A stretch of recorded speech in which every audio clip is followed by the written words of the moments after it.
We'll go through it episode by episode, and we'll just talk about it as we go along. Episode 1, sticking true to pretty much every season start. The first episode was the best episode. It had Sonic and Shadow. It had that duo, and I really like that duo. And I think that's when the show really shines. Not just because it's Shadow, the OG character, but it's the best writing Shadow has ever seen. And I really like their two different personalities, because Sonic in this show is not necessarily like the Sonic in the games. He's a little dumber. He's not necessarily dumb. He is a little dumber.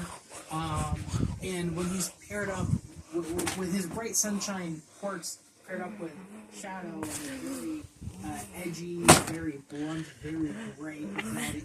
It's kind of humorous and it's charming, and I really like it. But we don't get a whole lot more of that inside of episode 1. Again, I think it's that thing. I was kind of hoping for season 2 where we get a lot of Sonic and Shadow, and we just don't get a lot of that. But in this episode, Sonic is still in denial, questions why Nine would do this, and it's like, really, do you still you're really questioning why Nine would do this? You're still in denial. You don't know why he would do this. And for a second in episode 1, when they were escaping from the tower after 9, it's like making the whole place fall apart. He sees the ghost versions of his friends. This is in Ghost Hill. And he knows they're not his real friends. We already know this. They're just on repeat saying the same thing, As long as I'm around, you'll always have, they just keep saying the same thing over and over. These are not your real friends, Sonic. We know they're not your real friends. You know that.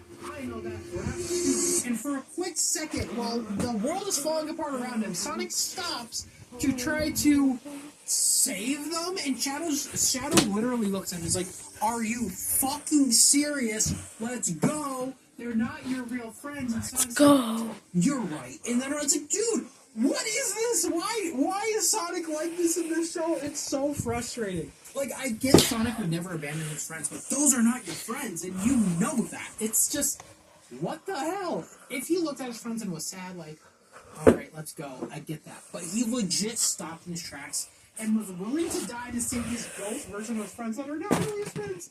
What are you doing, dude? But yeah, episode 1 continues. 9 meets Sonic, to